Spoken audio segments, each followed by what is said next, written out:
Baik, Assalamualaikum warahmatullahi wabarakatuh. Waalaikumsalam warahmatullahi wabarakatuh. Kami dari kelompok Belanda akan sharing masuknya Belanda ke Indonesia. Baik, perkenalkan diri saya, Hasan Syabrani, dan Saya Arinda Afidia, saya Juli Margareta, saya Dian Berkam, saya Rahmawati, saya Anissa, saya Nabila. baik, mari kita mulai.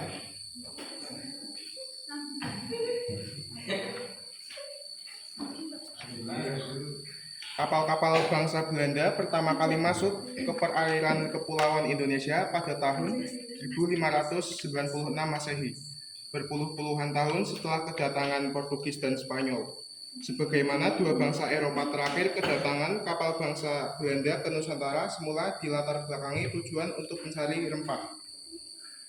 Meskipun pencarian sumber rempah merupakan faktor utama pendorong pelayaran bangsa Belanda ke Nusantara, penjelajahan samudera yang mereka lakukan sejak abad 15 Masehi tidak hanya didasari tujuan itu. Penjelajahan samudera yang dilakukan oleh bangsa Eropa dilakukan setidaknya karena dua peristiwa politik penting, yakni kekalahan kerajaan-kerajaan Katolik Eropa dan Perang Salib dan jatuhnya Konstantinopel ke tangan Turki Utsmani.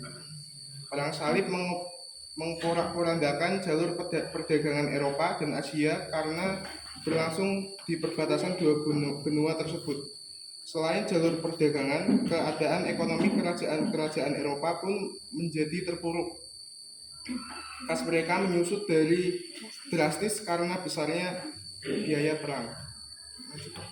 Para penjelajah Belanda pertama kali masuk ke Kepulauan Nusantara pada tahun 1595 dengan 40 buah kapal, 64 puncak meriam, dan 249 awak yang dikomandoi oleh Cornelis de Houtman.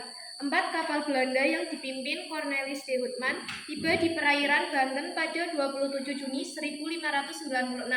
Tepat hari ini, 422 tahun lalu, sebelum angkat saut dari Amsterdam, Cornelis mendapat informasi bahwa di timur jauh sana ada kepulauan penghasil rempah-rempah Nusantara. Pada hari itulah, orang-orang Belanda telah menemukan Banten yang sejatinya hanya merupakan sebagian kecil dari kepulauan rempah-rempah paling menggiurkan di dunia. Praktik kolonialisme Belanda di Nusantara segera dimulai, dan Cornelis de Houtman adalah pembuka jalannya.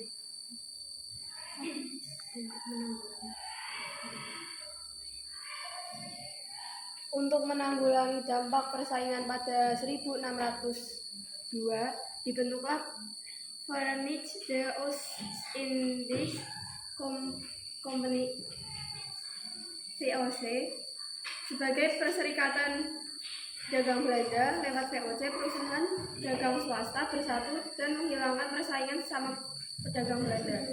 Berdirinya VOC juga menjadi tolak dominasi Belanda di Nusantara. Setelah berhasil memonopoli perdagangan rempah, menguasai Batavia dan sebagian Jawa, hingga mengendalikan raja-raja lokal, VOC menjadi representasi awal dari kolonialisme Belanda di Nusantara.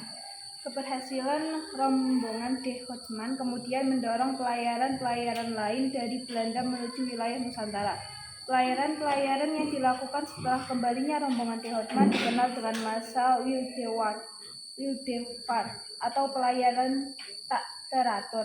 Pada 1598, sebanyak 22 kapal bertolak dari Belanda untuk mengikuti langkah rombongan Cornelis de Houtman. Kapal-kapal tersebut bukan merupakan kapal kerajaan, melainkan milik perusahaan-perusahaan swasta Belanda. Salah satu rombongan di gelombang pelayaran kedua tersebut dipimpin oleh Jacob van Eyck. Berbeda dengan de Houtman, Van Eyck bersikap lebih hati-hati dan mencoba tidak melawan para penguasa lokal Nusantara. Pada Maret 1599, rombongan Van Eyck berhasil mencapai Maluku yang kala itu menjadi penghasil utama rempah-rempah dalam jumlah besar. Keberhasilan Van Eyck menjangkau Maluku membuat untung besar saat kembali ke Belanda. Pada tahun 1601, Gelombang pelayaran menuju Nusantara kembali datang dari Belanda. Sebanyak 14 buah kapal ikut dalam gelombang pelayaran ketiga ini. Rangkaian pelayaran itu lantas diikuti dengan langkah-langkah orang Belanda memonopoli perdagangan rempah di sejumlah daerah Nusantara. Sejarawan M.C. Rickles menyebutkan kesuksesan orang-orang Belanda memonopoli perdagangan rempah di Nusantara dikarenakan mereka belajar dari Portugis. Herman Milon Dendels dikirim ke Indonesia untuk menjadi gubernur jenderal di Nusantara pada tahun 1808. Pengiriman Dendels merupakan usulan Napoleon Bonaparte, penguasa Prancis yang pada tahun 1806 mengangkat adiknya. Louis Bonaparte menjadi penguasa di Belanda. Tujuan utama Dendels dikirim ke Indonesia adalah sebagai memperkuat pertahanan Belanda di Jawa sebagai basis melawan Inggris yang berkuasa di India. Dendels menerapkan sistem perbudakan dan kerja paksa atau rodi.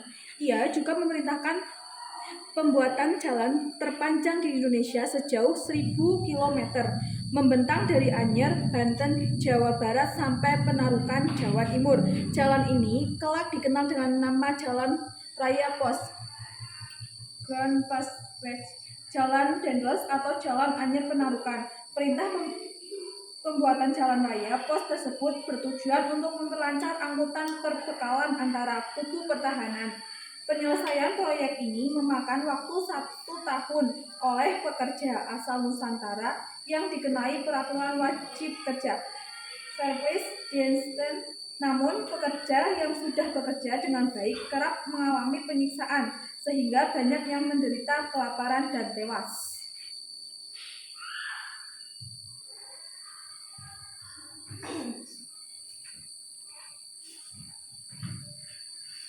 Mungkin itu adalah sharing dari kelompok Belanda. Cukup sekian. Mohon maaf bila ada salah kata. Wassalamualaikum warahmatullahi wabarakatuh. Waalaikumsalam warahmatullahi wabarakatuh. Mirip,